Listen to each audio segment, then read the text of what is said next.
মাতৃ মমতা আৱেগ মৰম এইখিনি শব্দ দেখিবলৈ আৱেগ আৰু অসমীয়া বাস্তৱ জীৱনৰ পৰা আঁতৰি আমি একো দেখুওৱা নাই একদম বাস্তৱ কিছুমান চৰিত্ৰ বাস্তৱ কিছুমান কাহিনী সুন্দৰ সুন্দৰ অসমীয়া লোকেশ্যনে ভৰপূৰ এখন ছবি দ্ৰুতগতিৰ এখন ছবি যেতিয়া মন্থৰগতি বুলি কোৱা যায় অসমীয়া চিনেমা তাৰ পৰা আঁতৰি দ্ৰুতগতিৰ এখন ছবি সকলো ক'ভিডৰ জটিল সময়ৰ পিছত প্ৰথমখন অসমীয়া বোলছবি চিত্ৰখন মুকলি হৈ আছে আমি যুৱ প্ৰজন্মৰ ওচৰলৈ আহিছোঁ কাৰণ আমি দেখি আছোঁ যে আন আন ভাষিক আঞ্চলিক ভাষাৰ ছবিসমূহক আমি সাংঘাতিক আদৰ দি আহিছিলোঁ নহয় এতিয়া লাগিলে ডাইৰেক্টৰে হওক বা বিভিন্ন ধৰণৰ ছবি তেওঁলোকে ৱৰ্ল্ড ৱাইড এটা জনপ্ৰিয়তা অৰ্জন কৰিছে কিন্তু আমাৰ নিজৰ ভাষাৰ ছবি লোৱা আমি এনেকুৱা এটা পৰ্যায় আনিব নোৱাৰোঁনে যেনেকৈ ডাইৰেক্টৰ ছবিসমূহে গোটেই বিশ্ব জয় কৰিছে জনপ্ৰিয়তাই যদি তেনেকৈ অসমীয়া ছবিও সেইটো পৰ্যায় পায়গৈ তাতকৈ আমাক কি লাগে আৰু তাৰ কাৰণে কিন্তু আমি নিজে সচেতন হ'ব লাগিব জুবিন গাৰ্গে কৈছে KGF RRR চাব নালাগে তাত দেখুওৱা দেখাই এতিয়া প্ৰস্তুতি পৰাশৰে আজি কি কৈ যাব দক্ষিণ ভাৰতীয় চিনেমা সন্দৰ্ভত মইতো সেইটোৱে ক'ম কাৰণ তেওঁলোকৰ ছবিবোৰতকৈ আমাৰ নিজৰ ছবিবোৰত আমাৰ নিজৰ ছবিখন বেছি প্ৰতিফলিত হ'ব আমাৰ নিজৰ বাস্তৱ জীৱন বেছি প্ৰতিফলিত হ'ব তেওঁলোকৰ ছবি তেওঁলোকৰ বিষয়ে দেখুৱাই আমাৰ ছবিত আমাৰ বিষয়ে দেখুৱাওঁ আমি আৰু গতিকে অসমীয়া ছবিত যেতিয়া আমাৰ নিজৰ বিষয়ে দেখুৱাম নিজৰ বিষয়ে জানিবৰ কাৰণে নিজৰ বিষয়ে কথাবোৰ আকৌ বেছি উপভোগ কৰিবৰ কাৰণে তাই অসমীয়া চিনেমা চাবলৈ আহক অহা 6 মে'ত গংগা ৰিলিজ মুক্তি লাভ কৰিব দীঘলীয়া সময়ৰ পিছত মই খুব সুন্দৰ এটা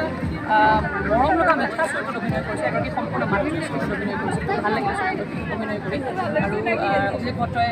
চিত্ৰনাট্য সংলাপ লিখিছে ৰত্নাকৰৰ পিছত এখন তেওঁৰ দ্বিতীয় ছবি আৰু আমি উৎসাহটো দেখি খুব ভাল লাগিছে গোটেই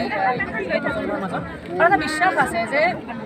যদি ভাল ছবি নিৰ্মাণ হয় তেন্তে কিন্তু সেই আমি যিবোৰ ছবিৰ নাম লৈ আছোঁ এতিয়া তেওঁলোকৰ ছবিতকৈ ভাল ব্যৱসায় কৰিব আৰু জুবিন গাৰ্গে পোনপটীয়াকৈ কৈছে প্ৰস্তুতি পৰাশৰে পোনপটীয়াকৈ কিবা কৰি যাব নেকি দক্ষিণ ভাৰতীয় ছবি সন্দৰ্ভত যিহেতু এটা বিতৰ্ক আৰম্ভ হৈছে নহয় দক্ষিণ ভাৰতৰ বুলি মই নকওঁ যেনেকৈ তেওঁলোকে নিজৰ ভাষাটোক 1 নম্বৰ স্থানত ৰাখে আমি যদি বেংগলত চাওঁ বেংগলত তেওঁলোকে নিজৰ ভাষাটোক 1 নম্বৰ স্থানত ৰাখে আমি কিয় পিছ পৰি থাকিম তেতিয়াহ'লে আমি নিজৰ ভাষাটো আমি ভাল নাপাওঁ নেকি আমাৰ নিজৰ অসমীয়া মাধ্যমটো আমি ভাল নাপাওঁ নেকি যদি ভাল পাওঁ তেতিয়া আমি নিজৰ ভাষাৰ ছবিক আমি 1 নম্বৰত ৰাখিম সঞ্জীৱ শৰ্মা মোৰ লগত আছে পাঠশালাৰে সন্তান কেনে প্ৰস্তুতি গংগা কি প্ৰক্ৰিয়াৰ হ'ব কেনেধৰণৰ হ'ব ৰাইজক কি আহ্বান জনায় গংগা চিনেমাটো খুব ভাল হৈছে ভাল এইকাৰণে হৈছে যে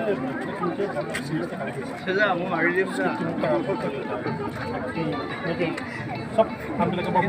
ভাল হৈছে আৰু বহু বছৰৰ পিছত প্ৰস্তুতি পৰাশৰ বেলেগ কেৰেক্টাৰ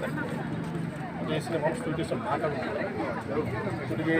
এই যিটো ইম'শ্যন এটা আছে ইম'শ্যনটো গতিকে মই ভাবোঁ চিনেমাখনে সঁচাকৈ